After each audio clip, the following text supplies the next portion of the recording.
Bonjour, c'est Flo et tout de suite c'est les inflos de la semaine 26.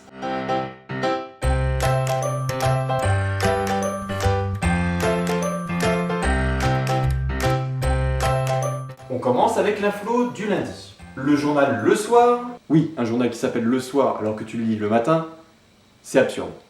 J'avoue. A fait un article sur la sortie du smartphone le moins cher au monde. L'opérateur indien Ringing Bells vend son téléphone à 4 €.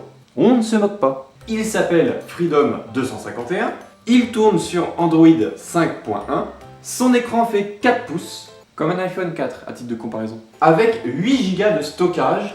Ok, Apple c'est 16 Go, mais tu payes 489 €. Et je suis gentil. Bon, ok, le téléphone n'est pas assez puissant pour faire des jeux dessus. Quoi, je pourrais pas jouer à Candy Crush? Ah la loose. Hashtag VDM. Mais tu pourras quand même téléphoner. Quand même. Bon, en vrai, le téléphone a été inventé pour que les Indiens puissent avoir accès à cette technologie. Même que l'entreprise perd de l'argent par smartphone vendu. À peu près 2 €. Bon, après les gars, vous aurez pu le vendre 6 €. Je dis ça, je dis rien. Les premières livraisons auront lieu le 30 juin et le carnet de commande est déjà plein. Bon, après, un téléphone à 3 €, faut pas trop lui en demander. Oui, allô? Oui, c'est papy, ça va? Oh, bah au top, au top. Et dis-moi, j'ai acheté un smartphone. Ah oui, c'est trop bien. Allô? Allô? Oui, y'a plus de batterie. Y'a plus de batterie. Mardi 20 minutes nous livre le résultat d'une étude où on nous dit que les jeunes aiment toujours lire, mais préfèrent la télévision et les jeux vidéo. C'est faux, parce que moi, je suis féru de lecture. Comme on dit, je suis une bibliothèque ambulante. C'est les autres, on comprend pas, mais c'est pas grave. 68% des jeunes entre 7 et 19 ans lisent au moins une fois par semaine. C'est en fonction de l'âge que la lecture devient de plus en plus rare. Faute de temps, apparemment. Ouais, faute de temps parce que tu geeks, à vous. Non, pas moi, parce que je suis un grand fan de Zola et de Victor Hugo. Mon rêve, c'est de les rencontrer. Bien sûr. Les livres les plus appréciés, c'est bien sûr Harry Potter, mais aussi Titeuf, Astérix, La Cabane Magique et Hunger Games. Alors, il est où Zola? Bah, il est là. Laisse tomber. Le surf sur internet et les jeux vidéo sont quand même conséquents. Environ 8 heures par semaine, suivi par la télévision à 7h30 par semaine. Mais le livre n'a pas dit son dernier mot. Puisque même si les jeunes lisent moins, 70% déclarent aimer lire alors que 4% détestent. Attends, c'est quoi qu'il y a derrière ton livre là? Hein? Rien. Si, montre. Ah ouais, d'accord. Mais je lis quand même, hein. Un peu.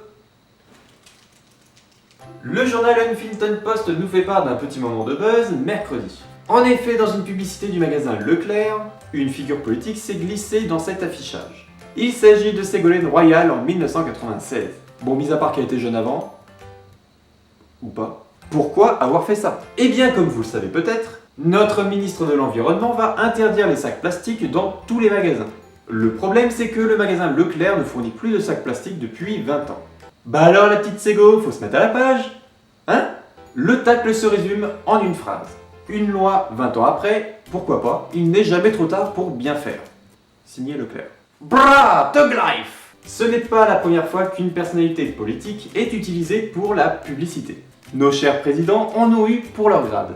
Notamment avec le site de rencontre Ashley Madison. Pas du tout cramé les présidents. Et surtout le loueur de voitures Sixt avec de magnifiques phrases. Comme Monsieur le Président, la prochaine fois vous éviterez le scooter. Au moins c'est dit. Bon allez, je vous laisse regarder les affiches qui m'ont bien fait marrer. Des barres. Ce jeudi, le journal Le Figaro nous parle de la journée mondiale de l'astéroïde. Bon, il y a pire.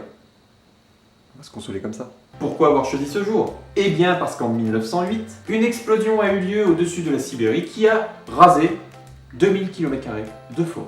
Aucun blessé. Bon, c'est la Sibérie en même temps. Plus récemment, en 2013, toujours en Russie, un astéroïde plus petit de 20 mètres de diamètre et pesant 11 000 tonnes, bon, c'est pas énorme, ça va quoi, s'est désintégré à 29 km d'altitude. L'onde de choc a quand même brisé les vitres des habitations en blessant 1500 personnes. Ah non mais, Amandine, il y a encore les camas qui ont cassé le carreau là. J'en ai marre. Ah non mais, et pareil dans la chambre, hein. Alors, tu te démerdes avec eux, moi c'est bon, c'est fini. Il est désespérant ce mec. Actuellement, des recherches sont en cours pour éviter ce type de phénomène en déviant les astéroïdes. Seulement 1% de ces objets ont été identifiés ce jour. Un chiffre très rassurant. Vendredi, gros changement annoncé. Le journal Le Point fait le point. Ouais, super van. Sur tout ce qui change à partir d'aujourd'hui, le 1er juillet. Tout d'abord, j'en ai parlé mercredi. Les sacs plastiques à la sortie des supermarchés, des pharmacies, des boulangeries, des marchés seront interdits. Je m'en fous, je suis riche. Eh merde, je vais tout ranger maintenant. Les véhicules polluants. J'en avais parlé dans l'une de mes vidéos, mais cette fois-ci, c'est fini. Les véhicules immatriculés avant le 1er janvier 1997 n'ont plus le droit de circuler dans la capitale. La règle s'appliquera en semaine de 8h à 20h. Donc vous aurez le droit de circuler. Elle sert à rien la loi. Toujours pour les automobilistes, nous pourrons obtenir une vignette de certification de la qualité de l'air. Elle sera accolée à notre pare-brise et nous servira à lutter contre la pollution de l'air. Si cette pastille réduit la pollution de l'air, moi je suis la reine d'Angleterre. Ah merde. Niveau contraception, la consultation médicale, les examens biologiques, etc. seront désormais gratuits et anonymes. Bon, anonyme, je suis pas sûr. Merci monsieur, au revoir. Ah, mais c'est Florian, bah t'es venu acheter des capotes? T'as une S comme d'habitude? Oh bah justement, hier j'ai vu ta copine, bah elle a acheté de l'huile de massage comestible, vous allez vous... Je vais chercher tes capotes. Goût fraise. Un dernier point et j'arrête. Un relevé annuel sera envoyé aux utilisateurs de plateformes collaboratives telles que Airbnb et Drivey sous peine d'amende de 10 000 €. Les utilisateurs seront donc obligés de déclarer leurs revenus à l'administration fiscale. Tiens, c'est vrai que je savais pas quoi faire de mon argent. Vous retrouverez tout l'article dans la description de la vidéo. Merci poto. Et voilà, c'est la fin de cette vidéo, merci de l'avoir regardée. C'est déjà la 10e vidéo, alors faisons un point rapide. Vous êtes 35 abonnés, merci. Mes vidéos ont été regardées 809 fois au total, merci. Et on comptabilise ensemble 101 coups de pouce, merci.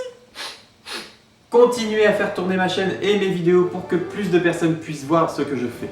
Je pourrais ensuite vous faire participer dans une vidéo FAQ par exemple, mais il faudrait qu'on soit un peu plus de personnes. J'ai d'autres projets en tête, donc n'hésitez pas à vous abonner si ce n'est pas déjà fait. En tout cas, j'ai autant de plaisir à vous faire des vidéos, donc ça va continuer. Toutes les 10 vidéos, vous aurez un élément en plus dans le décor. A vous de me dire dans les commentaires ce qui a été ajouté. N'oubliez pas de liker la page Facebook Les Inflos et mon compte Twitter. Mettez-moi un petit commentaire ou un coup de pouce. On se retrouve samedi prochain. Sur ce, prenez soin de vous. Et encore une fois, merci à tous. Tchuss!